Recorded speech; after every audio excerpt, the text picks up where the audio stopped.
Hong Kong has begun mass culling some 20,000 chickens after the H7N9 bird flu virus was found in poultry imported from China.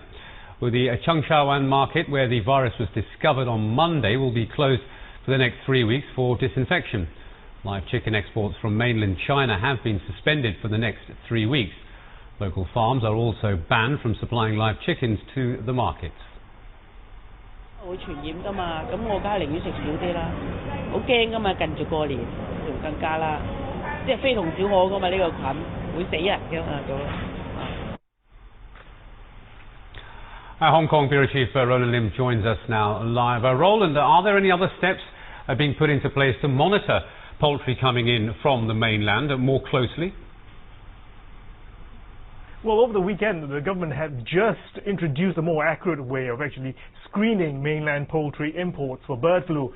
The new serology test actually detects antibodies to the virus in the poultry stock. It's fast and efficient, and the sampling is done for every 20 out of 1,000. It was actually this new blood test that led to the discovery of the positive sample at a registered farm in Foshan in Guangdong province. We had Health Secretary Ko Wing-man also contacting the mainland authorities, asking them to trace the source of this virus. Mr. Ko has promised to closely monitor the mainland chicken farms that supply to Hong Kong beyond the 3-week ban. Hong Kong leader, Chief Executive C.Y. Leung, also saying that his administration concerned about the situation, and C.Y. Leung also asking the public to consider going forward whether their desire for live chickens outweighs the health risks imposed by importing them in. Adil.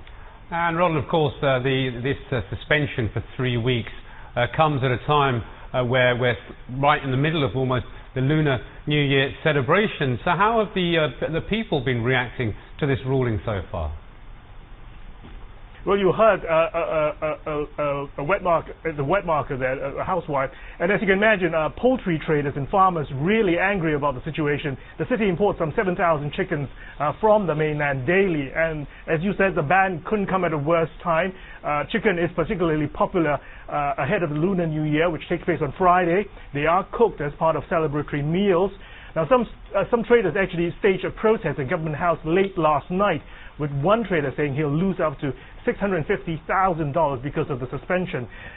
They are calling on the government to compensate them, and earlier on this morning, poultry sellers that we spoke to at the wet market say that her business, for example, down fourfold now that she's actually forced to sell frozen chicken.